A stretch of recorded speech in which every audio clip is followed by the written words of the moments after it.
We take the idea Yeah. and I put it in the table that's in the center of the room. And there should be nothing else in this table. And I sit here, my talent sits here, director or producer here, assistant here. And I want you to tell me, Jordan, what is shit about this trick? What's horrible about it? How are we going to figure it out? We'll sit there and go through and say, well, I think, what if people think that the deck's gimmicked? What if it is gimmicked? How do we prove they're not a stooge? Well, these are the hurdles of TV. So let's do this. And we talk and we bash this thing over the head. At the end of the hour, if this thing is still breathing, it's a good trick. Because That is so cool. That is so nobody cool. nobody should be as hard on your material as you. Because if you're not, guess what? On TV, the network, the YouTube comments, the forums, they're going to tear you apart. So you better tear yourself apart before they get to you. It's got to be bulletproof.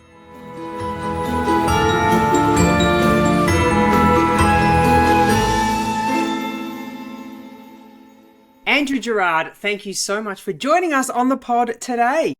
Thank you so much for having me. This is really exciting. So you are a man of many, many, many talents. We have mentalist, magician, magic creator, magic consultant, TV producer, hypnotist, musician, singer, hairdresser, photographer, including guitar and flute, and film and TV producer. Have I missed anything?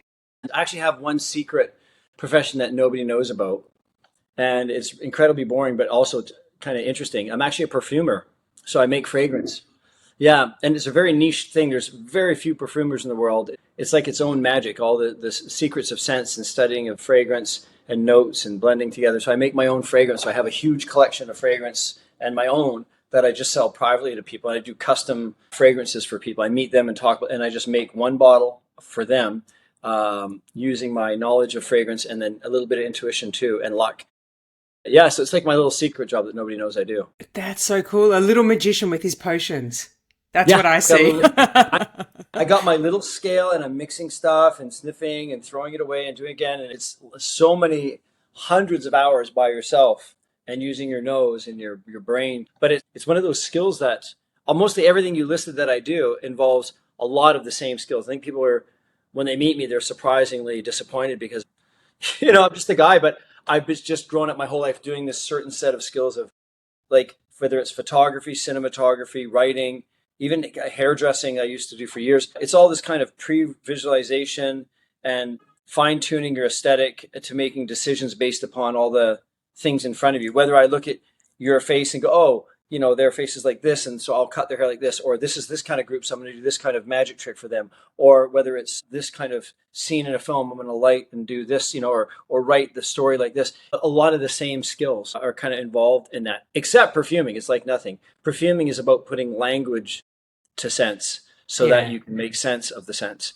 So this is a really interesting, weird thing all on its own. Yeah, it's quite fun. That's crazy. So from creative discipline to discipline to discipline to discipline, you said you're using the same sort of skills. How would you describe that synchronicity? Well, it's very easy. Actually, I have, I won't show it to you, but I just had my lower stomach tattooed. I have quite a few tattoos, and they all are very deeply meaningful to me. But the one right across below my belly button, there's a huge word about that big, and it just says instinct right on my gut for gut instinct. Because I think now, I just turned 54 last week on July 9th, and I realized that was the last tattoo I got.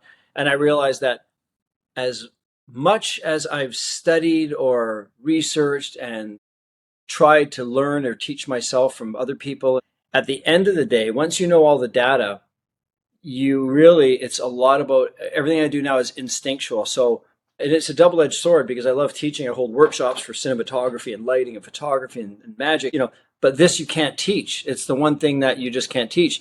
You just have to genuinely, jump off a cliff and learn to fly on the way down. You have to go, I'm going to do this. I can't explain to you why I need to do this, but this is just what I feel needs to happen. And it's this very intuitive thing. And maybe this is another phase of my learning. I consider myself a student of everything. I love to learn things. I'm not a master of anything. And I love to grow like that. So this is my next phase or next level of growth is developing your intuition, which kind of is the opposite of all the learning. With the learning stuff, I have stacks of books and books and books. Literally, I have over 1,000 books that I've read. And when it comes to intuition, it's the opposite. There's no more intaking of stuff. It's just internalizing, sitting very still, being very quiet, very meditative, and allowing yourself to kind of intuit whatever naturally is the universe, whatever you believe in, to kind of come to you and be as honest as you can, which is the hardest thing. It's like I tell people, it's up to you. What do you want to see? And they're like, Mm. I don't know. I don't know what I like. And I use the example when I'm talking about this with people that I mentor, I say, what do you like better, Nike or Adidas? They go, oh, Nike. I go, why?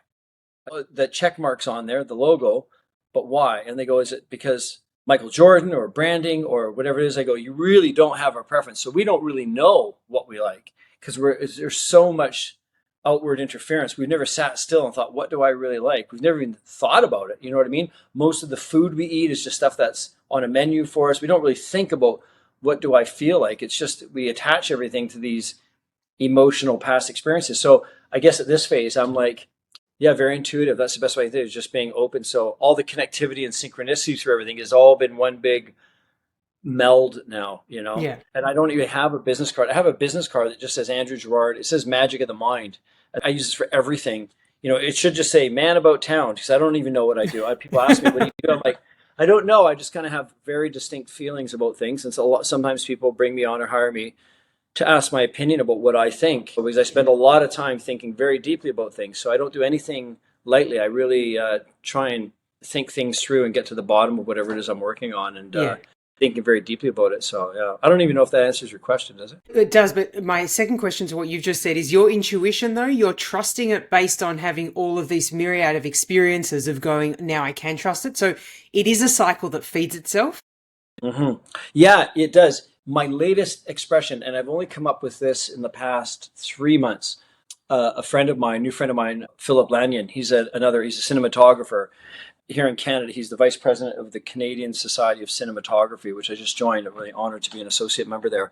And Philip's a brilliant cinematographer, and he's just doing Star Trek right now in back east. And he rides a motorbike too, so he's kind of similar skills. Anyway, we worked together on a few projects, and when we worked together, he said, I'm really surprised, Andrew, how fast you get into filming from the time we arrive at location, because I just kind of let myself feel the space, even with the actors, when they say, where are we going to do this? And I'll kind of go, well, come in, where do you feel drawn to? And it's like, I might be here. I'm like, okay, good. Whatever you're naturally drawn to, let's do that. I don't want everybody awkward. So I really work quite quickly because I'm not fighting anything. I'm not answering any questions because there's no questions to be asked kind of thing.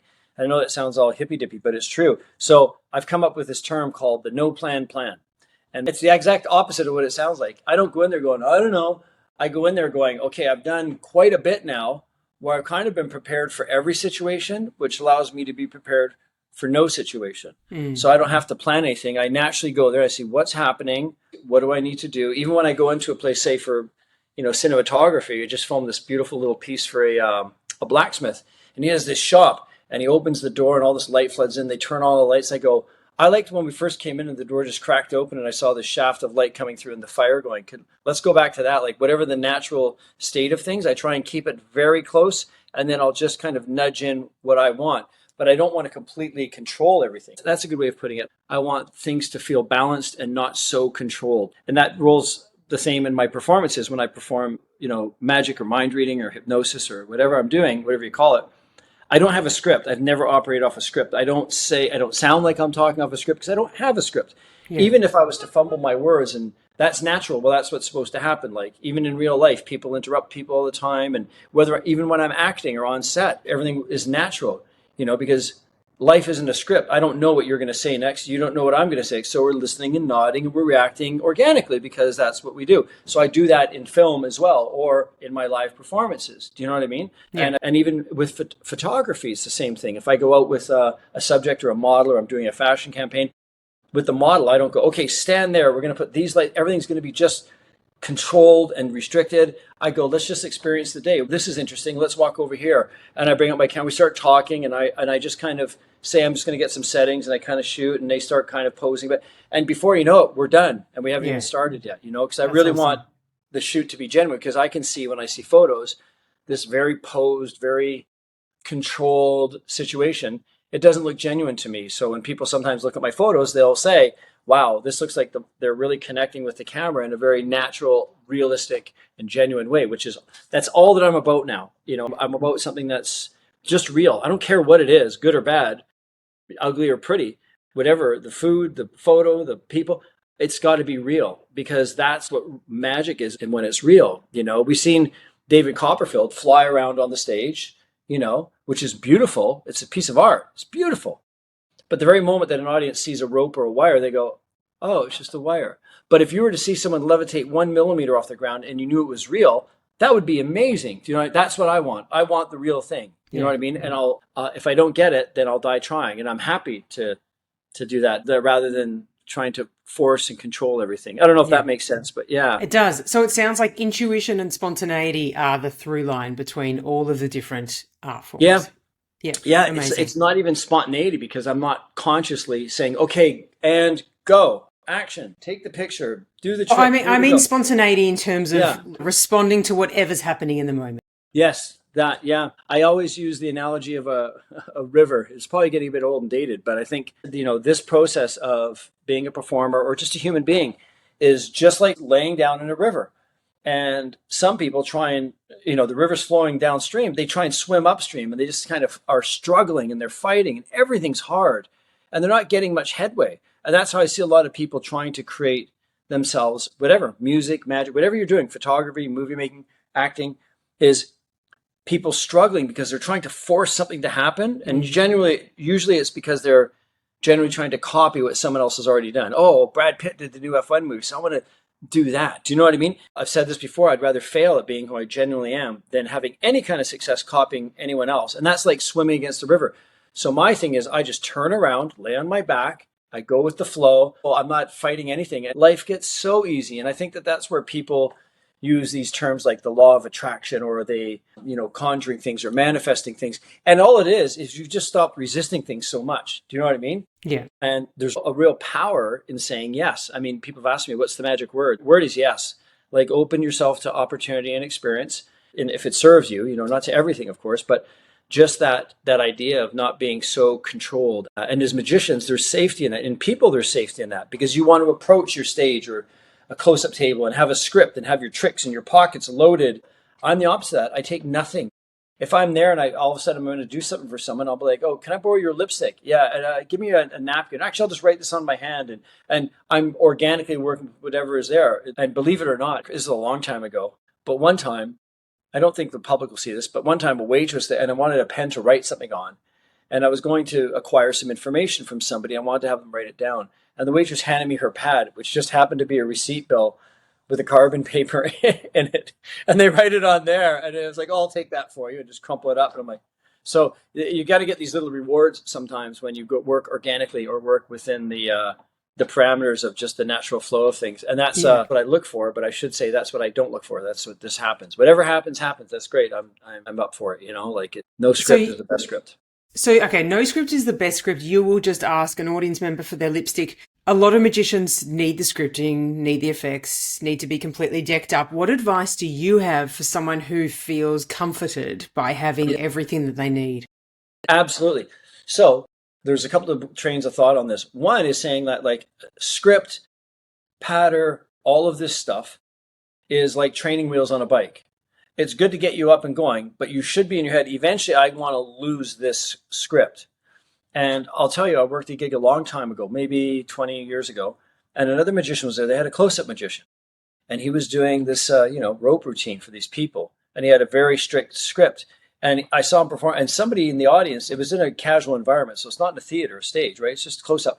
And someone said, oh, blah, blah, blah, or said something and interrupted his script, and he didn't realize where he was. So he had to turn around and reset his ropes and start again from the top. He was so rigid in it. So if that's a pendulum swinging one way to no script, the other thing is getting so crippled by the script that you think is helping you. It's actually crippled you, that you are now dependent upon it and you cannot work without it.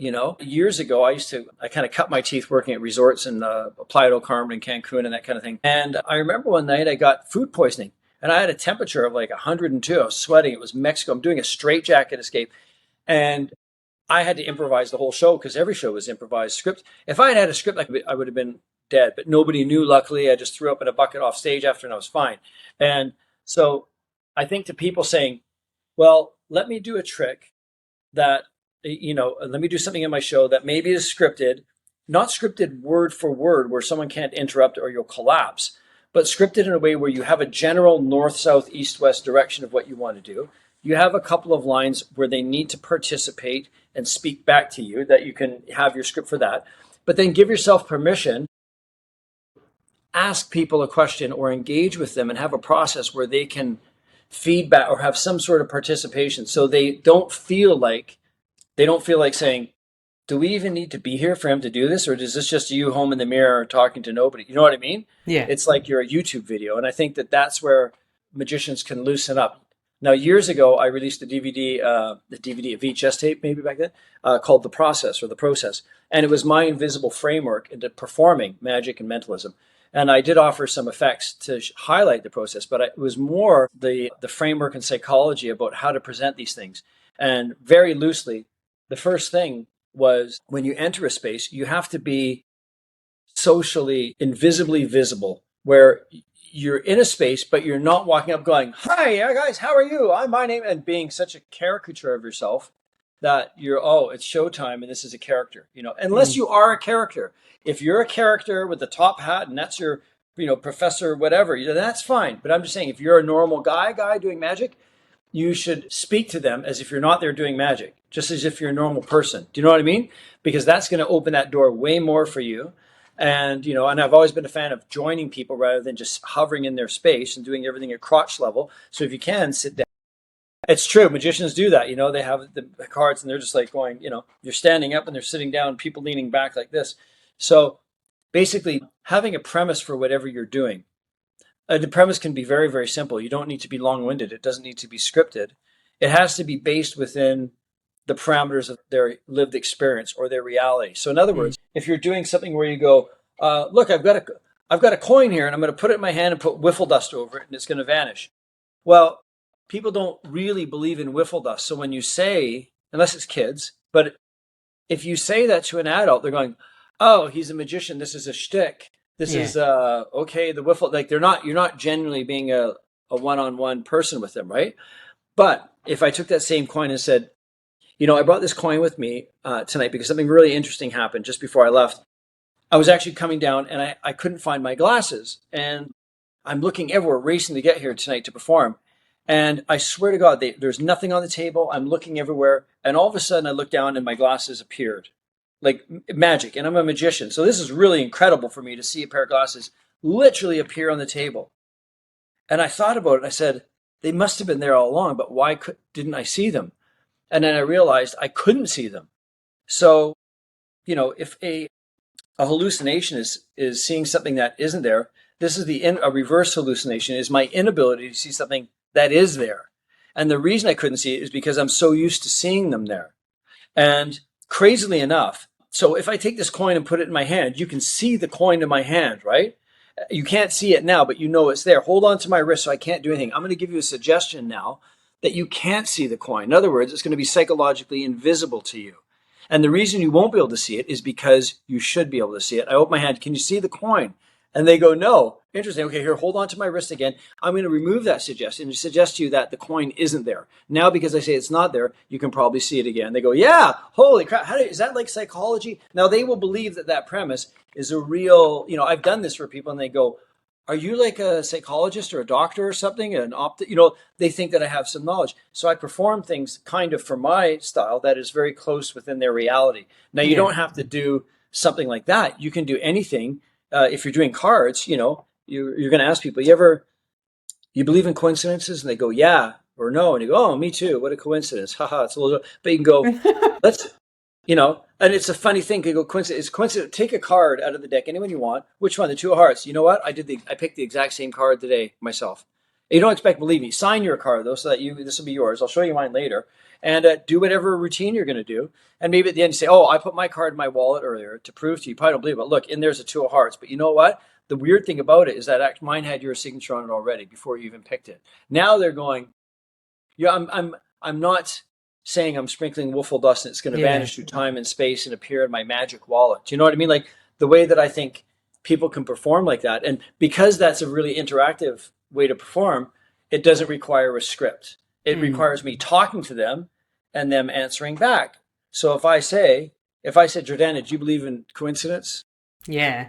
Really? Do you remember any time in your life that a really big coincidence happened? Yeah. Can you tell me about it real quick, or is it too? Uh, Good question.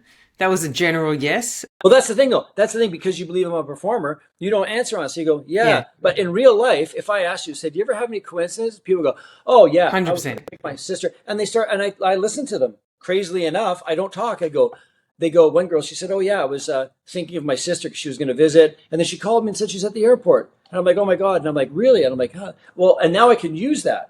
In my process, I can go, so I want you to imagine that same feeling you had when your sister called. You take the card, hold it in your hand, close your eyes, and just imagine your sister's name on the phone and open your eyes. Now write her name on that card. And I use their experience in my trick. So it's not like the other night I had a dream, and in my dream Yeah. you picked a card, and what's about me is my thing. No, it should be about them. That way they're a necessary part of the equation.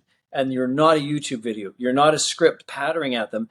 You're actually a human being having a genuine interaction with somebody about them and their life. So that at the end of it, they don't go away going, oh, do the aces for Dave. They just go, oh my God, he did this thing that we were just talking, and he had this card, and this is like a shooting star. It's like a once in a lifetime shooting thing that just happened. They would never believe that I'm going to do this exact same thing for the people 20 feet to the left, because this was Yeah. our special thing. Do you know what I mean? That's So awesome. that's where I think that the training wheels can come off, and you start getting into really deeper performances. And it can be comedy. It doesn't have to be serious, but it has to be solemn. You know what I mean? Yeah. There's a big difference to that. So, yeah. Amazing. When you're creating an effect, what does your process look like? Do you start with the outcome? Do you start with the connection point that you want to create? Do you start with, oh, this is a cool thing to use? Like, what does that look like? It's a great question. Keep in mind, like I said, I've been doing magic for a long time. I started when I was 5. My dad was a magician, and I'm 54 now, so it's 49 years I've been doing magic. And I create all of my own material, and I was forced to create my own material. I didn't have any magic clubs or anything. I just had my father's library of books that I got caught reading once, and I had a method, and I started to create my own tricks based upon certain methods. So I like to use I like to use real life experiences, like I said. If I'm creating magic for someone on TV, I've worked with lots of the TV magicians, of course, from producing TV series in countries around the world. Sometimes they're driven by location, sometimes they're driven by places, and sometimes by people. So in Cape Town, South Africa, I have a TV series there called One Day with Brian Miles, and that was all based upon in Cape Town. It was very localized to the area, and then we had different guests on each show that were singers or performers or comedians and actors, and so we kind of customized stuff for them. So that's one thing when I'm doing TV stuff that's for a person, a place, or an event or something. Just like the Emmys, I just finished. I got back and went to the Emmys in Hollywood, and so I had to create a bunch of magic just for the Emmys, for celebs, for these things. So I had to do some stuff like that, and that was a lot of fun. But in my own private work for my show or the things that I perform for people, I often will create it off of incredible stories and experiences that I get from people. So I have small side tangent. There was a guy I met years ago. He was actually from Australia, and I believe he had a prosthetic lower limb. And he was doing magic, and he hired me to kind of look at his show. And he had all this stuff that was all this gimmicks. There was a lot of colored stuffed animals and a dartboard and envelopes and stacks of these things. And it was all fine, a lot of very prop heavy. But I said, what if we get away from the props? I go, just tell me about your life. And he said, well, I was born with this thing where my foot was in, and then this happened, and I had to get my leg amputated. And, my mother was, tried to get me into physio, and my leg hurt. I didn't want to do it. And this new prosthetic, it was a real hard time in my life. And I must have been 11 years old. And, but my mom loved music, and we had this old record player. So she put on a record player, and I'd have to guess the song, and sometimes if I got it right, she would make me dance. And so I danced with my mom in the living room, and that helped me get my balance back in dancing. And I'm in tears going, this is your show. Hmm. Do you not see this is your show?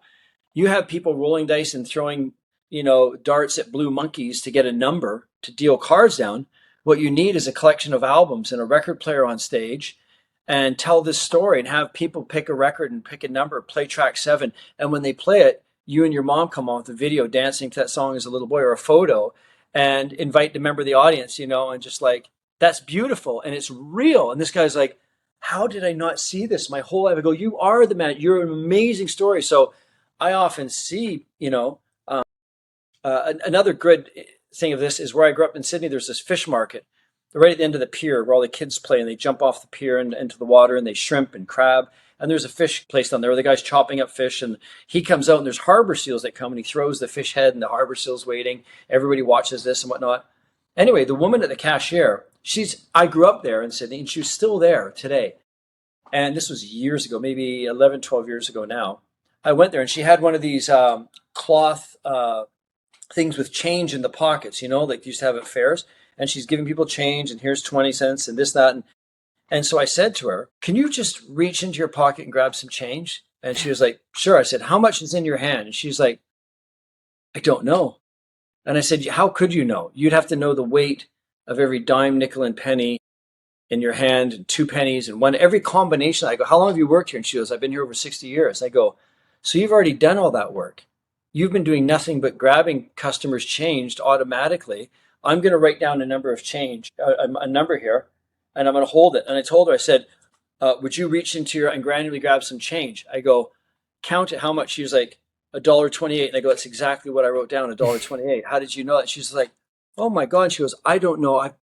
This is so, and I told her, I said, you have a superpower you didn't even know existed. And that became the premise for the idea of reaching your pocket and getting change.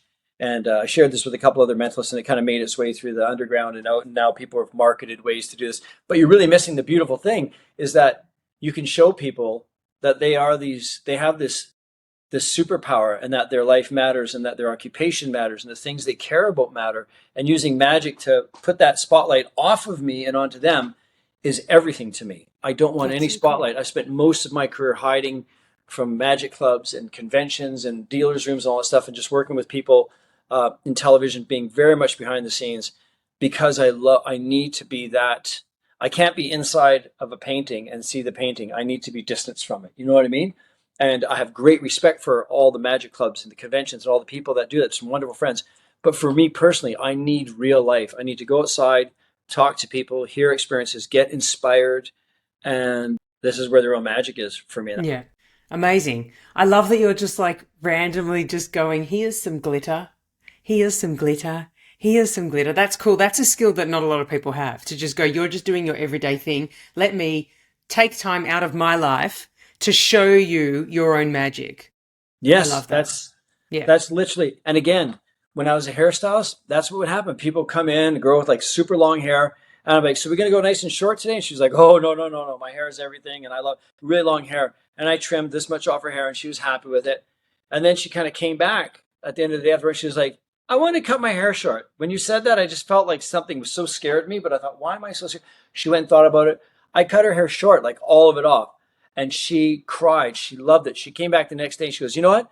I've worked in a really shitty job for too long and I've been in a relationship that I'm not happy. She goes, I moved out yesterday. I quit my job. I'm actually going to visit my sister across the country. Thank you so much. This haircut changed everything for me. I'm like, holy moly. You know what I mean? Like that was when I was a hairdresser. So I realized then, even back in, this is like, the mid 90s, how powerful just giving people this much support can be. Yeah. Just saying they don't need much. Do you know what I mean? Just a little bit.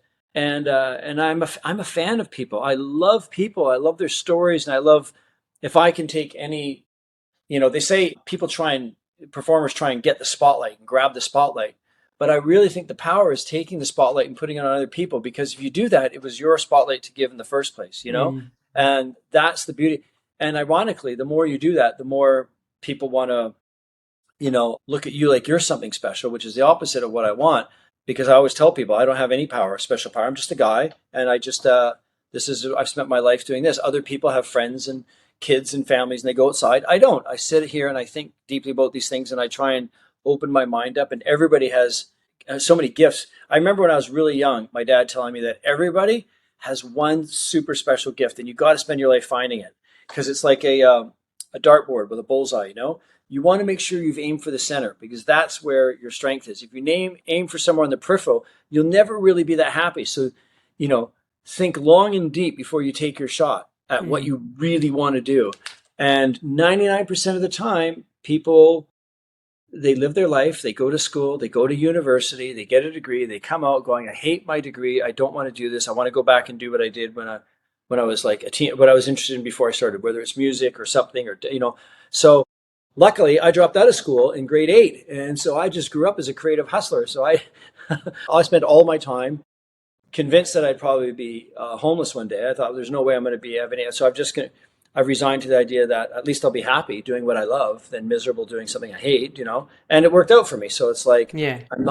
I think everyone should stay in school. I'm not saying that, but I'm saying that it can, if you're a creative person and you really are passionate about something, go after that first.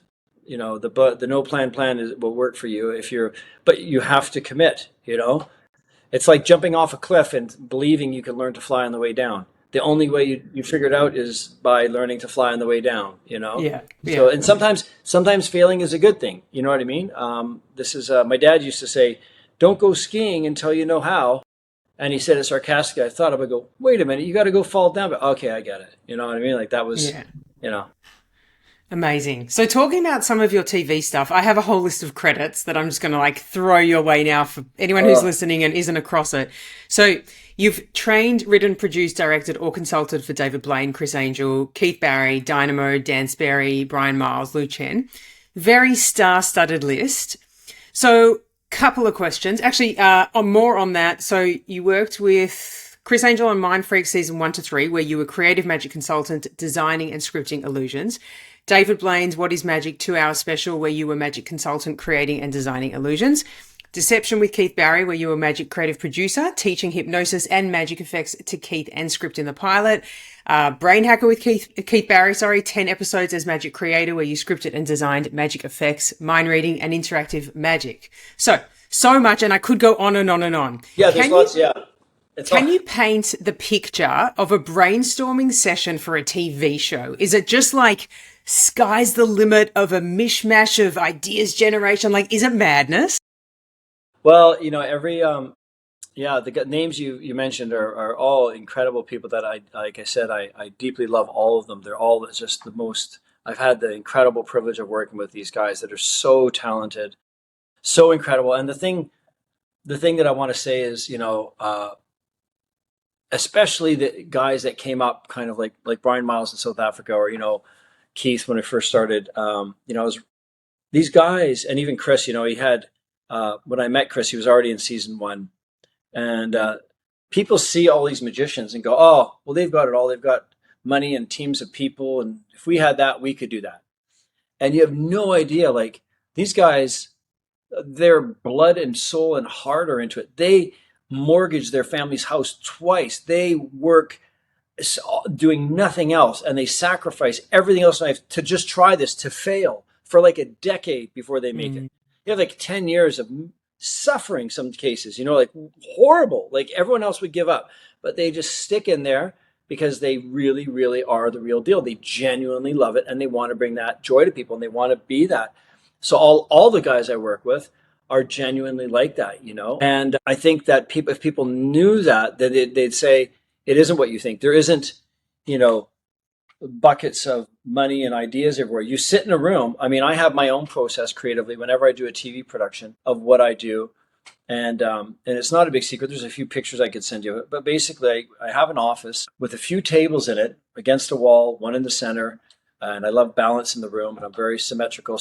And then I have whiteboards on every wall. There's 4 walls and 4 whiteboards. And then a sign on the door that says, don't even think about it, like don't knock, because sometimes interruptions when you're thinking deeply. And I've spent days and weeks in these rooms. And sometimes there's once 3 days I slept under the table in this room, and I said, I'm not leaving until I get this. There's something here, and I just need to lie still and think about it. And production will get pissed off. And I said, no, we're pausing filming for a day or 2. I need to be just very still. And when I come out and show them, I go, here's what I got. They're like, oh my God, this is amazing. It ends up being the best thing. So, but I'll often write on boards, and I have a kind of a post-it note and colored marker system for ideas in general. And a lot of it, there's a great magician who's passed away now named Jerry Andrus, who's invented quite a lot of illusions, visual illusions and things. And when I met him, maybe in 1999, he had a book, and a little tiny pocketbook he took out, and we were talking about creating. And I said, I'm always interested how other creators create, because like I said, I'm not in any magic clubs. I don't watch other people create. I just do what I do.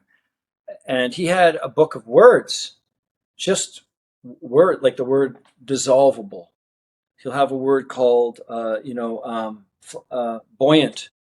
He'll have all these words, and sometimes words inspire different. There are different matches that just spark an idea that leads down onto Mm. something else.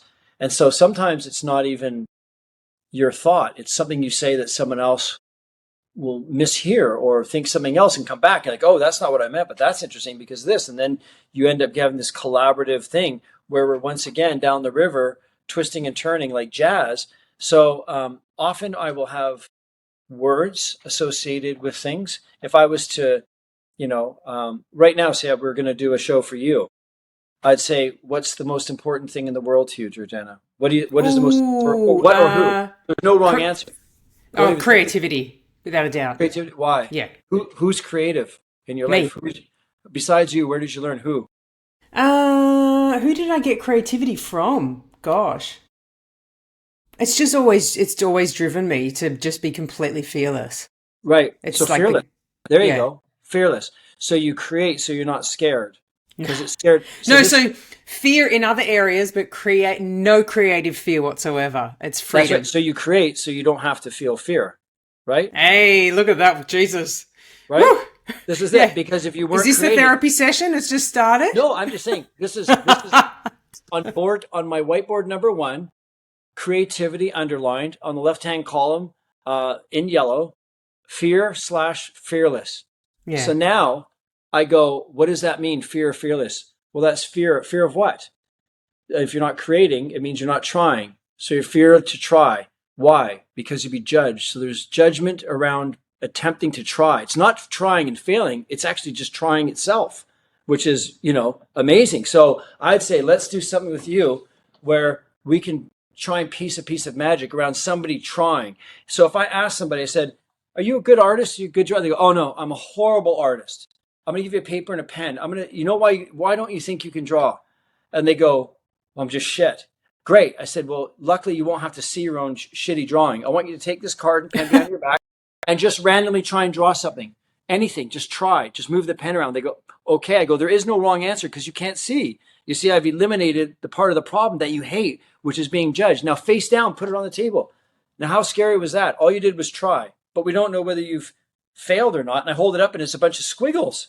And they go, what is that shit? Is it good? They go, I don't even know what it is. And they go, you did exactly what you're supposed to do. And I show them a matching one with the same squiggles. And they go, you see, there is no wrong answer. There's just trying. There's no failure because trying is success. When you try, you've already succeeded, no matter what this is. And they go, I get it. So that would be my process for trying to develop something for you. And now we can have a nice backstory. And you can say, oh, ever since I was a little girl, I was always intimidated this. I found my thing through creativity. I do this today. This is what my life is. And now I'm going to see if I can pay that to someone meet Dylan. He's 11 years old and he's been bullied in school. And we're going to meet him in art class. He got his picture laughed at. And we're going to do something now. Now we have a premise based within reality that's specific to a person that will be special and unique to them, that is real. And you go and do your magic for them. Do you know what I mean? And do a drawing duplication for something like that. So just off the top of my head. But so so how I create these shows is I have lists on boards and everything gets moved from one board to another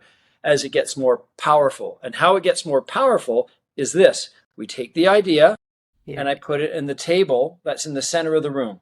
And there should be nothing else in this table. And I sit here, my talent sits here, director or producer here, assistant here. And I tell you, I want you to tell me, Jordan, what is shit about this trick? What's horrible about it? How are we going to figure it out? And you have to tell me. And we'll sit there and go through and say, well, I think, what if people think that the deck's gimmicked? What if it is gimmicked? Or how do we prove they're not a stooge? Well, these are the hurdles of TV. So let's do this. And we talk and we bash this thing over the head. At the end of the hour, if this thing is still breathing, it's a good trick. Because that is so cool. That is so cool. Nobody should be as hard on your material as you. Because if you're not, guess what? On TV, the network, the YouTube comments, the forums, they're going to tear you apart. So you better tear yourself apart before they get to you. And by the time they get to you, they have very little to say. It's mostly just particular tastes and aesthetic. It's got to be bulletproof. And so no matter if I have an idea, like here's a good example. I remember once me and Keith had an idea on the table. I think Michael Weber was there with us. And I said, this idea is great. I loved it. I was very excited for this idea. No, because this, that, you wouldn't be able to do this. And it was a trick regarding a car prediction at a car lot. We had people randomly name a color and a model of a car and then produce the car, quite standard. And they said, well, that car exists and this is the problem. So I go, okay. And then I agreed with them. I said, you know what? You're right. Let's scrap it. And I agreed with them. And then they started fighting for the idea. And I start just smashing it on the head. So what we ended up doing is say, well, what if the car didn't exist? What if they didn't guess the right color and model? What if they got two colors and two cars, and we welded two cars together to make a third car, a green and a red BMW? And what if it didn't exist on the ground? So we put it up in the sky, 100 feet up on a crane, above people's heads, and we dropped the freaking car from the sky, and we ended up doing the trick, and it made it into the Deception series. But these poor car salesmen scared to death of a car falling. And I sat there in the room, and then, everyone on the team, they're looking at me, go, is this safe? I go, we didn't really discuss that, but yeah. And so, you got to fight, you got to battle these things out, find the weaknesses in them and fix them, because that's where the real work is. You can't just take a trick, do it once and go, that's it. Yeah. No, where's the weakness? Now let's think it and rethink it. And you have to do that. You have to do that until you ruin the trick. Once you've ruined it, take it back a notch. And my philosophy on this, I get from two things, world famous chefs and F1 race car drivers. Race car drivers don't go into a corner, slow, and go, that was safe enough. I'll just do that, 20 miles an hour. No, they go in fast, real fast. And the tires are slipping. And in some cases, they wipe out and smash the car and they go, rebuild it, and I'll try it again 1 mile an hour slower. And they keep backing it off until the car doesn't blow up or break into the sidewall. That's the sweet spot. Chefs will season, good. Chef, garlic, this and that, turmeric, whatever it is. Tastes like shit. I went too far. Let's make it again, dump it out, and now we'll back it off. You need to saturate things, even in photography. Turn the color up until it's horrible. Then start backing it off. But you won't tune your eyes or your palate or your sensibility until you overdo it. You need to overdo things to back it off. Safely, what you think is safe isn't. Do you know what I mean? However much you think it is, double it, and then you're probably at 10%. Like, everything needs to be better and bigger and faster than everything else until it's not. So I think that that's a really important part of fine-tuning these ideas. And you need to do a trick until you've broken it, until you've ruined it, and then back it off a notch and find out where was the sweet spot. Same with perfume. I mix 32 things in this beautiful thing. It's beautiful. One more thing, it's shit. Dump it out, start again from scratch and write it all down. And it's time consuming. Nobody wants to do that. It's incredibly frustrating. You don't need to have patience. But I like that. I like that no one else is willing to sit there for 14 hours and do that, but I will. And I'll reap the rewards from doing that too. So it's you need to put your 10,000 hours in, but the reward is infinitely better. And then you really find out what you're made of, Yeah. And that also means that your art is not intricately linked with your ego, because in order to be able to dismantle an effect or a creative piece and, as you say, smash it, you can't be connected to it in that way. You have to have distance. No. And even yourself, if, like I said, if we were doing a show, we would have Jordana the performer, but then we'd also have Jordana the person. So you would become your own consultant, your own producer, your own director. And I would talk with Jordana, with you, as if it's not you. I'd say, how would Jordana do this? Let's say how she would do this person. And then you would have to be as close to who you are without being separate from yourself, I think a good example of this is the difference between working with David Blaine and Criss Angel. Criss is obviously somewhat of a caricature of himself, right? He is a showman, which is a beautiful thing. But Christopher Sarantakos, the guy that I knew and that I love, is not that guy. Do you know what I mean? He's very, I don't want to spoil his reputation, but he's a super big heart and fantastic guy. And sometimes his character can have a lot of bravado and come off kind of more confident and ego, but he has to be that character. You can't be Superman unless you wear the cape. So you got to put, and David Blaine, who I work with, is very much like himself when he performs. There's barely any difference, David just gets a bit more solemn and a bit more intense and leaves better space. In real life, he's just an incredible guy, but he's much more funnier than he is on TV. And it's quite a character too. So it's just kind of this idea of, like I said, separating yourself from the character. So when I worked with Criss, I'd say, how would Criss Angel do this? and Christopher Sarantakos and me would talk about how they would do this, and then we'd find the mannerisms and find the gold in that. As opposed to David, we wouldn't have to do that because David literally is David. There's no change in himself on his character. It's like Robert Houdin said, every magician is just an actor playing the part of a magician, Yeah. And so I think, yeah, I think you have to separate yourself, and you can't have an ego. But there is no ego. I mean, I've spent most of my life creating and doing magic that other people do on TV. I don't even exist in the audience's mind. They don't even know my name goes by in the credits a million miles an hour, right?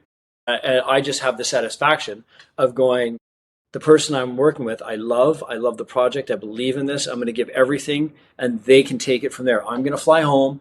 I'm going to get on my motorcycle and go for a cruise. Nobody knows who I am. Nobody knows what I do. I just go quietly into the night with a paycheck and a smile and let them take all of the glory of the spotlight because that's who they are. That's, and the same in the film industry. Tom Cruise doesn't write the script for his movies. You know what I mean? He doesn't even dress himself. You know what I mean? These actors don't, but that's not what they're for. They're actors, you know what I mean? But you don't see all the team behind them. You just see them, which is the way it should be. So yeah, it's all very interconnected that way. Amazing. So David and Criss, a couple of questions. So you worked on Mind Freak with Criss. There were a lot of rumors at the time because everything that he did was so amazing. It was so hard for people to understand what was going on. So their logical step was to say that he was using stooges. So can you please enlighten us from your perspective? The magic was that good that people had to jump to that conclusion. What really happened? Well, this isn't really even a Criss thing. If you look at magic in general, there is, especially on TV, there is some inherent problems with TV. And I think now that YouTube magicians, because this wasn't even a thing back in 2007, right, or 2006, where it was, but now people do magic on YouTube, and now we have AI and visual effects.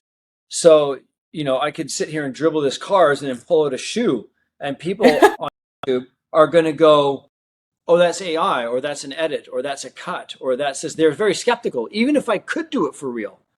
So it's a bit of a moot point whether it's visual effects, AI, or I'm really doing it, because the interpretation of the audience is the same. So what we end up having to do a lot of the time is kind of developing effects. You say, well, how can we, and you don't ever want to be proving things, that to be your focus. But with TV, you kind of are forced to say, we need to prove. So the walking on water illusion that, Criss, I came up with that.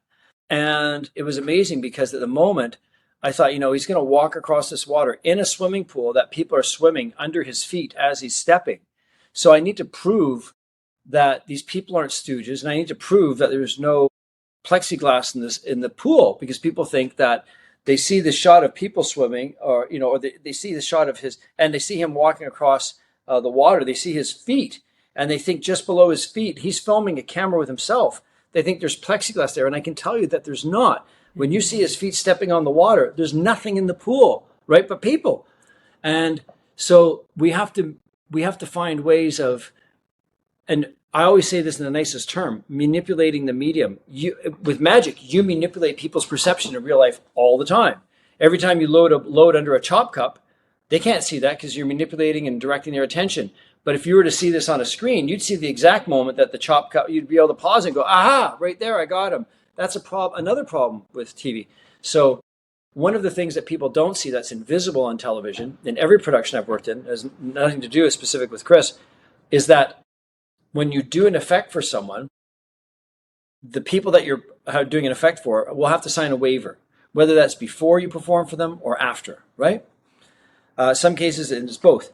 But the point is, there's more than one person there. If you're somewhere where you need groups of people, I need to have, say, 10, 15 people watch an illusion, we'll have to have groups of people waiting and standing by to see the trick, but not see it the first time. So we might film it 2 or 3 times. If something goes wrong, if we want to have a couple of different attempts at the trick, a better performance, a better audience. So sometimes you'll need different groups of people will come in to see that. So although, I do it sometimes where I have people in holding, like with Discovery. We have a tent where there's like 30, 40 people there. All they know is they're going to see magic. They don't know what they're going to see. No one's prepped. They're not stooges, but they know that they're. So on camera, they're aware of the cameras. There's cameras there. So I think also when we tell people, if I tell you, don't look at the cameras, don't look at the cameramen, ignore them, they're not there. the audience at home says, well, there's cameras there, and these people are not even looking at the cameras, pretending they're not. So it feels false. It feels like they're not playing along. They're playing TV. You know what I mean? It's there's a TV show. It's a whole production. So I've often And said, that's why people jump to that conclusion that they must be part of it. yeah, that I makes never know why sense. people jump to. I mean, it's it's People jump to the conclusion because they don't like to believe and they love to be able to prove disbelief. well, it's naturally. That's another problem with magic. Magic, if you perform it one way, it is inherently an intellectual challenge, right? This is why, like, when I lived in Vegas, I got a chance to hang out with Teller a few times at his house and have great chats and wonderful, incredible times. And their show Fool Us now, right? The whole premise is Fool Us. And they're giving great opportunity to magicians to be seen, to perform, and get a chance in their show, and which is fantastic.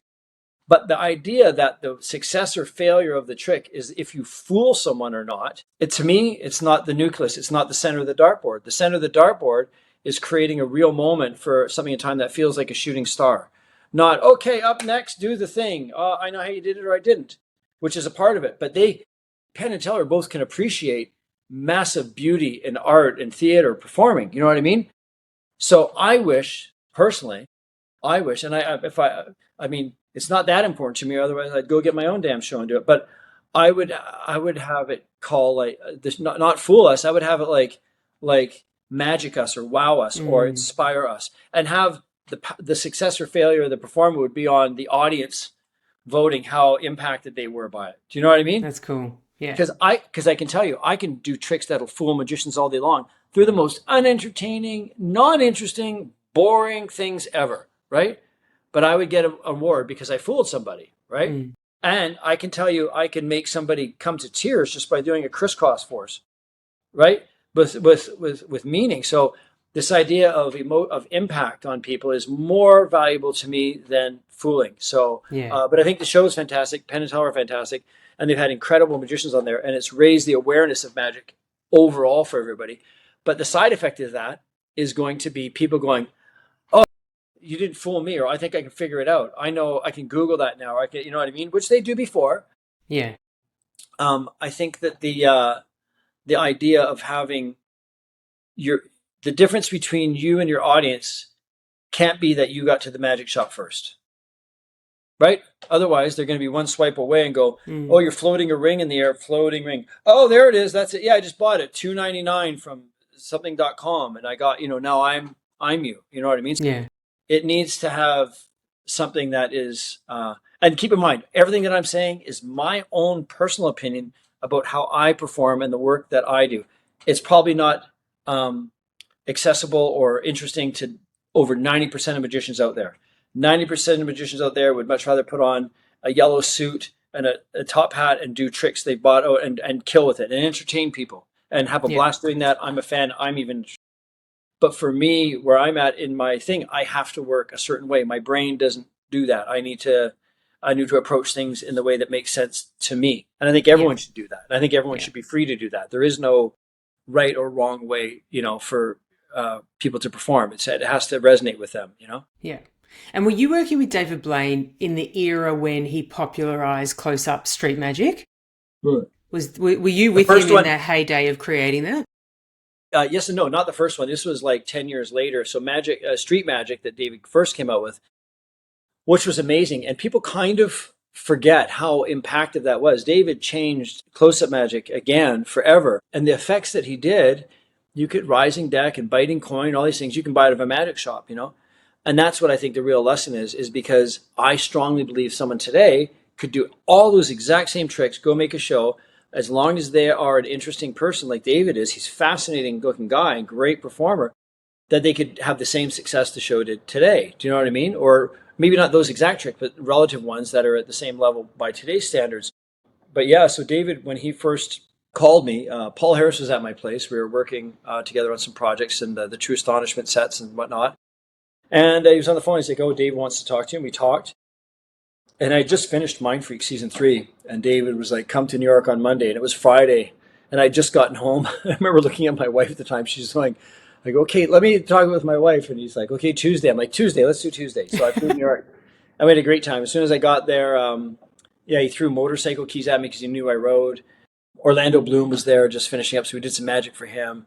And me and David went for a nice bike ride through the city, down through Hell's Kitchen, down to the Apollo Theater, took some photos there. The firemen on the trucks pulled over and recognized them, so we stopped, did magic for them. And then we drove up to this little street where some guys were throwing dice and drinking beer on the street. We drove right up onto the sidewalk. These guys come at us. I'm like, oh, this is going to be trouble, right?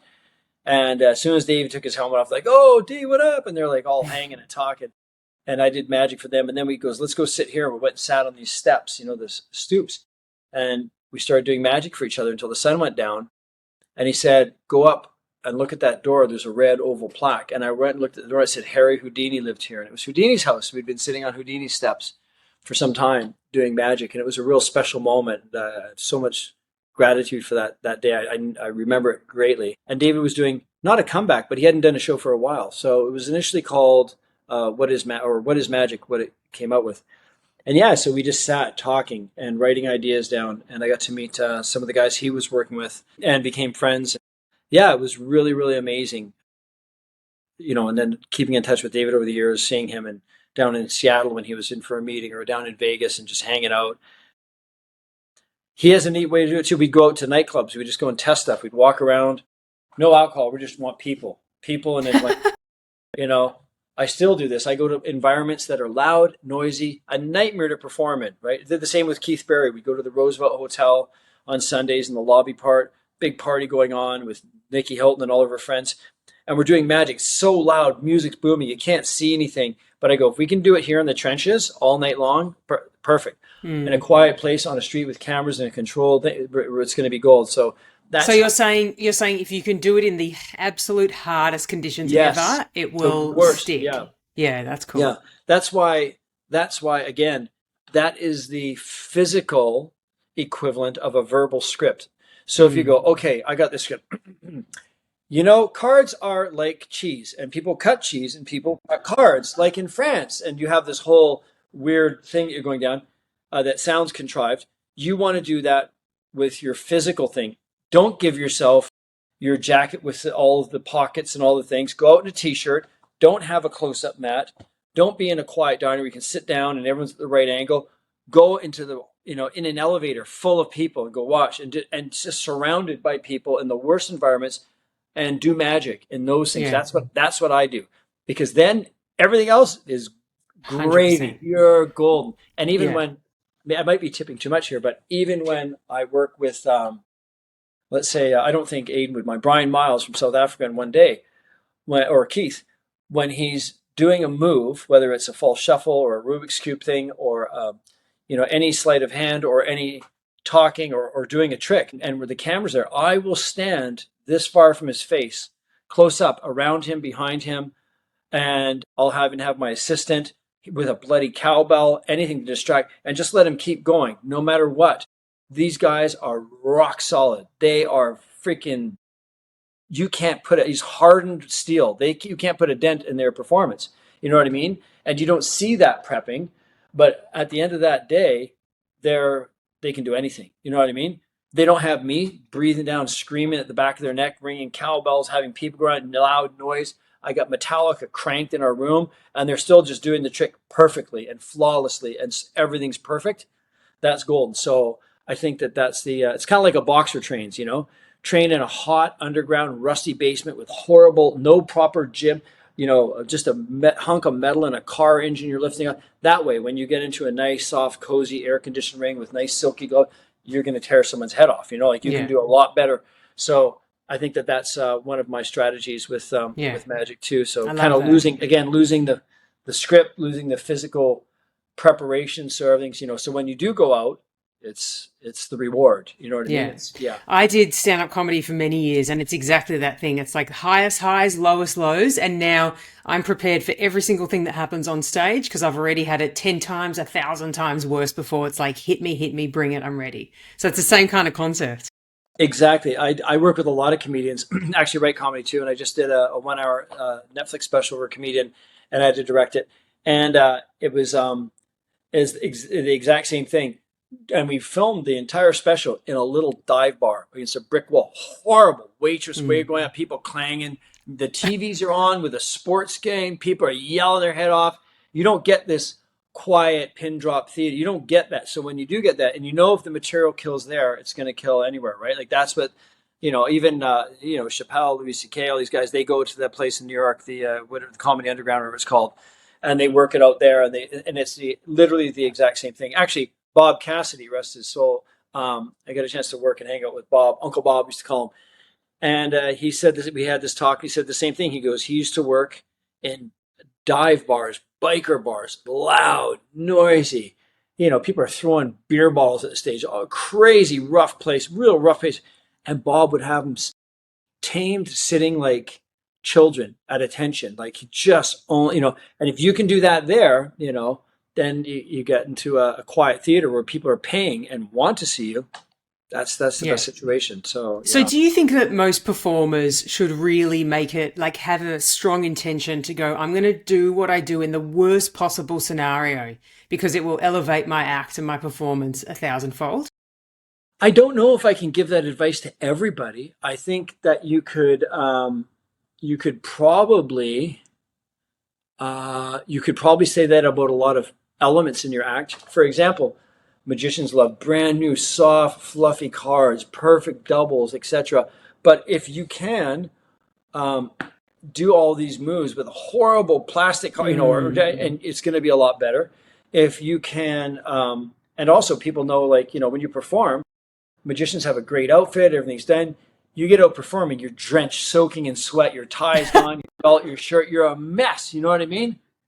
It's like Mike Tyson once said. He goes, "Everyone has a plan until they get punched in the face." You know what I mean? So it's my message, I guess, would be, you might not have to push yourself to extreme environments and conditions to do it, but you shouldn't rely completely upon all of these pillars of support to be some kind of guarantee safety harness that all the math is good, therefore it's going to be great. Do you know what I mean? Yeah. Because the opposite of that is true. I performed, not embarrassed, I had a show in an absolutely beautiful theater, right? Beautiful theater for very wealthy people. And I go, this is going to be incredible. And I wanted to film it. These very wealthy people in this theater absolutely were tank drunk with so much money, nobody to stop them. It was crazy. So the loud biker bar that I worked at would have been a dream compared to this. Do you know what I mean? People walking onto stage, they grab them like, what's in? There's no, you're just. So I've had both of those situations, but thank God I was prepared enough to to do that. And a great thing you mentioned about comedians, look at hecklers. If you can handle a heckler, that the heckler is what I'm talking about with regards to a script. Because if you see some comedians, they jazz, they improvise, they have the jokes, they got the bit, they know where they're going with it, but they don't need to say it word for word. And if someone interrupts them or heckles them, they need to start the joke over. Do you know what I mean? You got to roll with the punches. You got to make it work. You know what I mean? You got to jazz this way through. And often that's where the real gold comes from. Do you know what I mean? Is that improvisation and dealing with hecklers. And luckily I only had one heckler once, and he was a real big, loud biker guy in this bar. And he just stood up. He said, "Read my mind." And that was it. And I went, "Oh, hello." And I kind of made the classic joke. I go, "Dad, I told you to wait in the car." And everyone laughed. Oh. And he goes, "Come on, read my mind." And then I kind of went up and had a look, and I saw he was this really big guy, just a big guy. And I went, "Oh, man."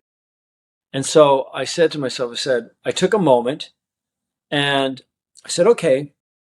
And some of the audience was going, I said, "No, it's okay." I said, "Can I get your first name, sir?" "Robert." And I said, "Okay, Robert, nice to meet you. I'll make you a deal. I'll try and read your mind. You'll think of anything. I'll try and read your mind. And if I do, you sit down and enjoy the rest of the show. How's that?" He goes, "Okay." And I go, "Okay, ready? Here we go. You got something in mind?" Again, sat there and I looked at him and I said, "Robert, I have to be honest with you. I can't read your mind." Now, I'm not saying I can't read your mind because I can't do my job, but doing a show at night, because I do attempt to look like I read minds, but I can't read your mind right now because I was too busy reading the minds of everyone else in the audience. And they were all thinking the same thing. Won't Robert just sit down and enjoy the show? And everybody clapped and he was like, "Right on," and sat down. So I slid out of that one, which was pretty, I was like, wow, that was lucky. And if I'm not mistaken, I believe that that line was told to me or written by Bob Kohler from Las Vegas, who's a brilliant magician. And I got to hang out with him a few times. But I remember that story. I never forgot him kind of talking about this idea. And so I thought, okay. And it just, luckily, it was in my brain. And that's the only time I've ever been heckled, because I Yeah. don't think that the magic I do inherently is challenging people's intellect. Do you know what I mean? I don't come off smarky. I don't come off, some magicians, the way that they perform, people go, oh God, this guy, won't someone just get him? You know what I mean? Like, which is not my thing. And if that's your character, more power to you. It's just not what I do. So I don't tend to deal with hecklers. There's nothing that we love more than tapping into the collective consciousness of the audience who are hating a heckler, where they're like, just sit down and stop. Let's go on. Yeah. No, exactly.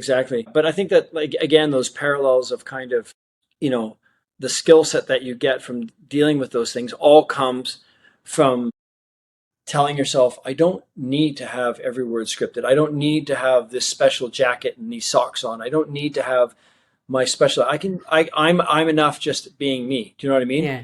Because when you're genuinely yourself, you're already head and shoulders above everyone else that's copying someone. You know what I mean? Because you stand out as an original, and everyone else is just being a cheap knockoff of someone else. You know what I mean? Yeah. And I think that the general public picks up on that, even though the general public doesn't go to, if you go to a magic club, which are fine for hobbies, but you can't do that as a professional. You can't say, okay, everyone's going to do the rings, and then everyone's going to do the 3 rope trick, and do that in the public, and not have people go, oh, I feel like I've seen those rings before. You know what I mean? People kind of generally know that.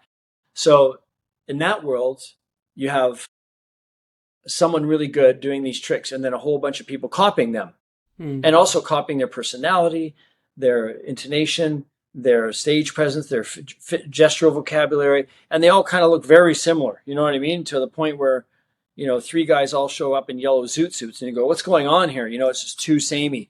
So I think that there's power in realizing that if you lay very still and think about who you really are, you'll discover who you really are. And you'll find that your identity is an identity that nobody can copy. And in my case, nobody wants to copy, but there's really a good security in that. And you let that become your script. You let that become your performance power, That's awesome. Yeah, I think so.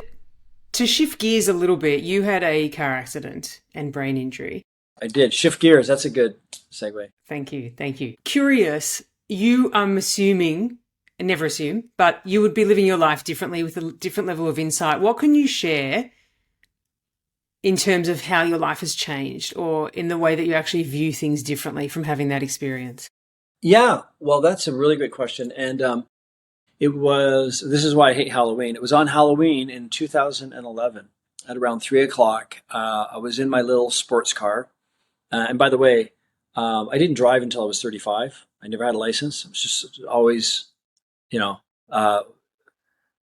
poor was a good word to do it. I didn't have any means to have a car or need to have a license. And when I started performing professionally, I had a limousine sponsor me. So I had like all my gigs, I'd go to limos, and I lived downtown. I just never needed to buy a car, so I didn't. But anyway, after I started doing TV and I got some money, I was like a 16-year-old with money now. And I bought this, really fancy white sports car. It was a 3000 GT. Really fun little car. And I went to the store to get some paint to paint my studio, black paint, and I put it in the back. The traffic was kind of busy, and there was a big merge lane coming off of the highway. And a lady came in a truck, rear-ended me. The gallon of paint hit me in the back of my head, dislocated my eye.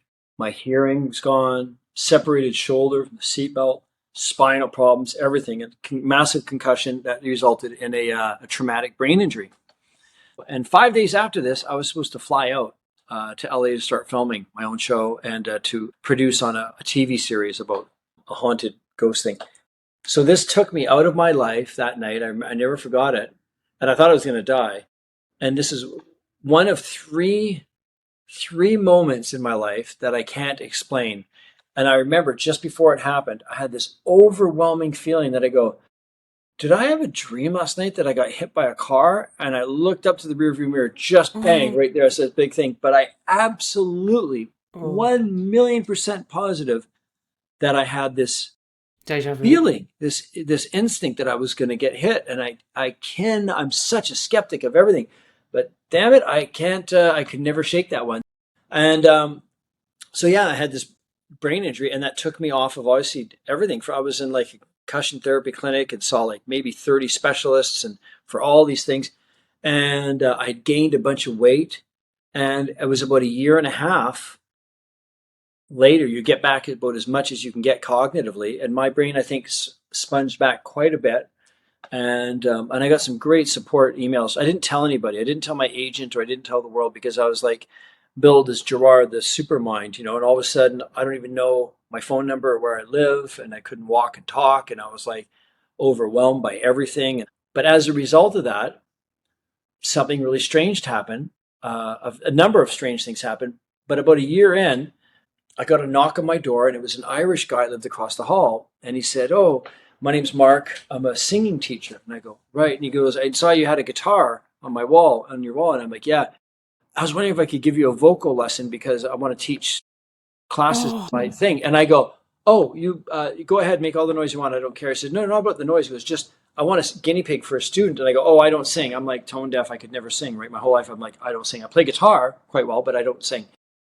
And he goes, "Well, I'm a teacher, so you wouldn't have to. I'm just going to," it's like, just let me have a Guinness, have a beer. And I go, "Oh, you got a Guinness? Okay, I'm in." So we went in, cracked a Guinness. I sat there, and he had his room set up, and he was like doing scales. And so he's asked me, "Can you sing these notes?" And I was like, yeah, da, da, da, da, and doing all this. And then he's like, "This is interesting. Play these three notes together." He goes, "Now we're going to try this in the key of D." And then I hit a D note, and he's just like, "How did you know that?" I said, "I don't know." And he's like, "Can you sing these notes?" And I did. And I followed what he was doing.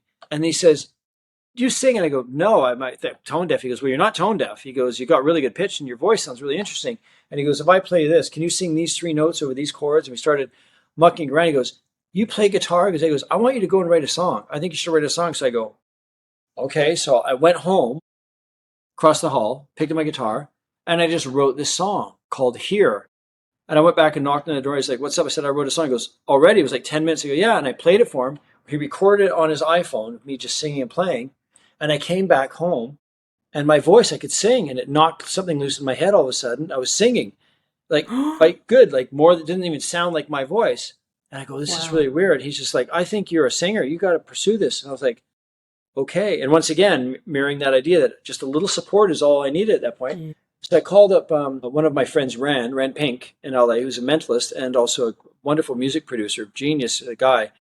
And I played this for him. He goes, "This is cool. Who is it?" And I said, "It's me." And he's like, "I didn't know you sang." I go, "Neither did I." Said, "Why don't you come to LA to the studio? We'll record it." So I go, "Okay." So I flew down to LA, and this got me up out of the house, and we recorded the song. And then I came back, and a movie was filming here called Sanctuary. And The director had heard the song through someone, through a mutual friend, and wanted to use it as a theme song for the show. And I'm like, "Okay." So they did that. I did Anne Hesh was in town filming Aftermath, and her makeup artist had the song. And my buddy was a cameraman on the show, Criss Fisher. And apparently she heard it and liked it. And so I get a call that says, "Why don't you come down to set?" And I go, "Okay." And I came down. They go, "Let's film a music video for the song." And so Chris like, "Really?" And Anne Hesh wants to be in it. I'm like, "Okay." So she's in the music video for this song. And this is a second song called "Falling to Pieces," and it was about my brain injury. And she's in the beautiful music video. And then one of the comments is a guy named Tom Straley, and my friend calls me and says, "You know that guy Tom Straley? He writes with like Justin Bieber since he's 15 and plays guitar and Taylor Swift. He's a major guy." I'm like, so I messaged him back, "Thanks for the kind comment." He goes, "If you're ever in LA, let's hang out." And I go, "I'm actually at Rami Jaffe from the Foo Fighters. I'm at his studio recording a song right now." He goes, "I'm on my way over." He comes over, ends up playing on two of my songs that I was writing. We recorded them right there. We became best friends even till today. And I go, "This is insane." And Randy's like, "I think you're a recording artist now." I'm like, "I've got all these 6 songs, so I just put them out." And now I am 3 albums in with like 15 music Crazy. videos, and people, yeah, it is crazy. And I'm going, "What's that?" So that was just one of the things that off this car accident.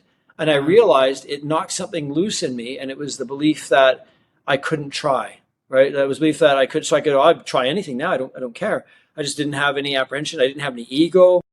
I thought I'd lost everything, so I had nothing to lose. I was like, "I'll try anything." And then the same thing happened with photography. I ended up picking up a camera because I saw a YouTube video of a photographer named Trey Radcliffe talking about photography. And he was a computer scientist till he was like 38 or 39 or something. And then he just picked up a camera, and now he's a successful photographer. So I just ordered a camera, and I'd never photographed anything in my life. And I just taught myself photography. 6 months later, my agent emails me and says, Google Plus wants to do an interview. I go, about what? Like magic? He goes, no, your photography. Some photographer saw your photography and thought that you're really good and wants to do an interview with 5 up and coming photographers from around the world. And I go, holy shit. And the guy was Trey Radcliffe, the guy who I saw in the video. So we talked on the phone, and I said, oh, it was almost my birthday, July 9th. And he goes, my birthday's July 9th. And I go, oh my God, Tina, you won't believe this, my wife at the time. And he says, my wife's name's Tina. And I'm like, what is happening? And we became friends. And then I just became a photographer. And a really good friend of mine, Larry Fong, who is a cinematographer, world famous cinematographer, did like Batman versus Superman, Lost 300, all the big ones. And he was also a magician. He was visiting, and I didn't know what he did. He said, oh, you're doing about photography, do this and that and this. And he kind of showed me some stuff. And I go, what do you do again? And he's like, I'm a filmmaker. Like, he's huge. I'm like, oh my God. So I learned a lot about photography, got inspired from Larry Fong, one of the best cinematographers in the world. It was all very serendipitous. And now today, I'm a director of photography, and I own Westlight Film, and I make movies and TV series and commercials. And it's one of my outlets for creativity that I love. I do fashion photography and portraiture, and I do making movies and just so. Yeah, basically the brain injury, the car accident was the best, worst thing that ever happened to me, because it shattered who I was as a person. I mean, the man I am today is very different than who I was the day before I got hit.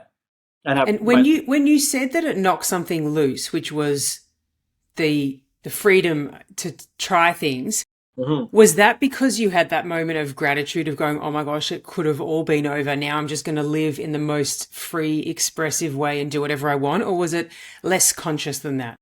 Yeah. So I go to one of my symbolic things again. It opened up a door in my hallway. And what I mean by that is when the singing teacher knocked on my door, literally, and I opened up the door. When I was in grade 5, I remember I was trying to sing in choir, and my voice cracked, and the teacher said something like, oh, you got a frog in your throat, and all the kids laughed. And so I thought, oh, I can't sing. Ever since then, remember I said people need this much support. Well, they also need this much criticism when you're a kid. You tell a kid, oh, you got a frog in your throat, you can't sing. That's it. You've destroyed that kid for a long time until he recovers from that. At least I did. I was very sensitive as a kid. So I believed, which, by the way, side tangent, that's what hypnosis is. Hypnosis is using your words to suggest an idea to somebody and having them adopt it as reality. Yeah. This grade 5 singing teacher suggested to me, because my voice cracked and I had a frog in my throat, it was funny and people laughed that I couldn't sing. And I believed that, and I'd been hypnotized until that guy knocked on my door and said, can I give you a vocal lesson? He said, you're a great singer. You had a really interesting character to your voice. You should sing. I should. And so that him opening my door in the hallway literally opened up the hallway I built in my mind, which is a hallway full of doors. And each door you open up goes to a new hallway full of doors. So I said to myself, okay, if I can sing because I thought I could, what else can I do that I didn't think that I could do? You see?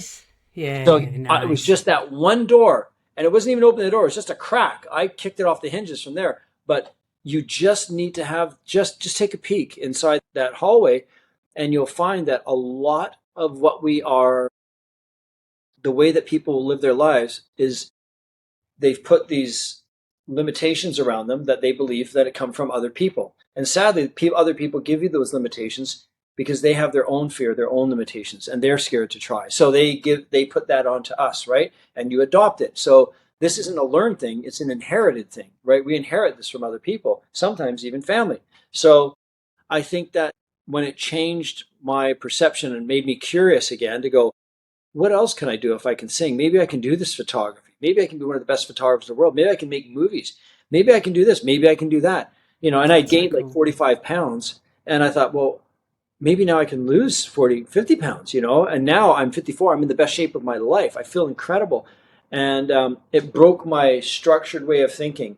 Since then, I'm not really rigid on anything. Like, I'm not married to any idea of anything. I'm very open-minded, which is why I have open mind tattooed on my knuckles. I literally look in the mirror every day. But I was a vegetarian for 18 years, and it didn't serve me anymore. And I thought one day, I'm going to try a steak, and I did. And today, 2 years later, I'm a full carnivore. That's all I eat is red meat. I've dropped 50 pounds. My blood pressure's way down. I used to have like kidney problems, fatty liver, all gone. My doctor's like, you're like an 18-year-old. You're healthiest patient I have. Keep doing what you're doing. So I'm like, So, I think, again, everyone should do what serves them in magic, Yeah. life, in whatever you do. Do it, find what serves you and do that. Because the opposite is trying to make other people happy. And I did that for a long time. 30 years I tried to do that. So I think the car accident was, in fact, probably the best worst thing that ever happened to me. It knocked something loose. And then I just started trying everything. And it's not that I became fearless, because fear doesn't, none of those exist. None of those emotions exist. I just am. You know what I mean? It's like, I don't get embarrassed. I'll say whatever I think. I'm honest. Sometimes it'll get you in trouble, but the truth is worth something. Like I wouldn't want to, you don't want to live your life, not ever seeing what you're made of. So just be as true as you can to yourself. And that's what I've done, basically, if that makes sense. Amazing. Amazing. So we have a tradition on the pod. We've got 3 rapid fire questions to wrap up. All right. You go to a desert island and you're only allowed to take 3 items. What are they? A deck of cards, a camera, and a ribeye steak. Oh, oof, nice. What keeps you up at night in the best possible way? I have some. What keeps me up at night in the best possible way is every night before I go to bed, I do the exact same thing. I lay on my back and I place my hands palm up, just like I tell all the people I hypnotize to. I take a deep breath in and I thank God for this day. And if it's my last, I'm grateful. I'm grateful for being alive, if for nothing else, to have gratitude itself. And if I wake up in the morning, I'm going to continue at 110% of everything that I want to do and being as truthful and honest as I can. That's it. So that to me is the real key to life, is having gratitude just for being alive. That's, if you can't have gratitude for just being here, what do you expect? You know what I mean? You need to have it. So it's a real gift every day. So and I fall asleep very quickly, probably about 10 seconds after that. And by the way, side note, one day that will be the last time that I do that.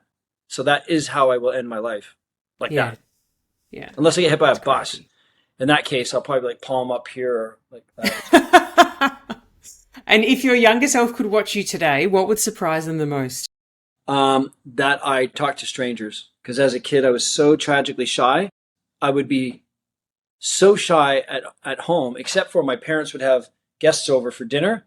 And I'd put a towel, tack it up to the ceiling with a hat, a deck of cards. I would be doing singing, dancing, magic shows, a 2-hour performance for after dinner. But other than that, when I went to school, bangs down here, long hair, Walkman on, hoodie up, back of the class, so shy. I was just tragically shy.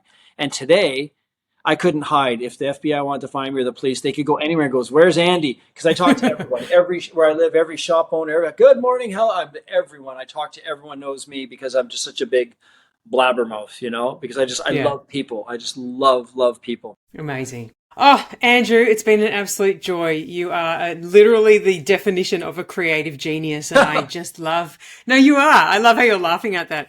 And I just love how, like, your intention and your goal is to just show others what is alive in them, what their spirit wants, and the true gift that they have to give to others. And that is, such a cool, amazing, brilliant, beautiful, rare, unique orientation. So, and I should say, thank you for having, I should say, everything that I have is just a very small crumb that fell off the table from my mom. My mom, who's amazing. I just saw her last week. She is a yoga teacher, a painter. She is just a ball of light. She's amazing. So she is, really she's my heart. I actually have a tattoo of her here, Julia, on a heart with there on my, my mom's my absolute hero. So I'm just a small sliver of life from her beautiful sunshine. Well, thank you so much to Andrew, and thank you to Andrew's mum. Yes, thanks, Mom. Thank you so much. All right, we'll see you soon.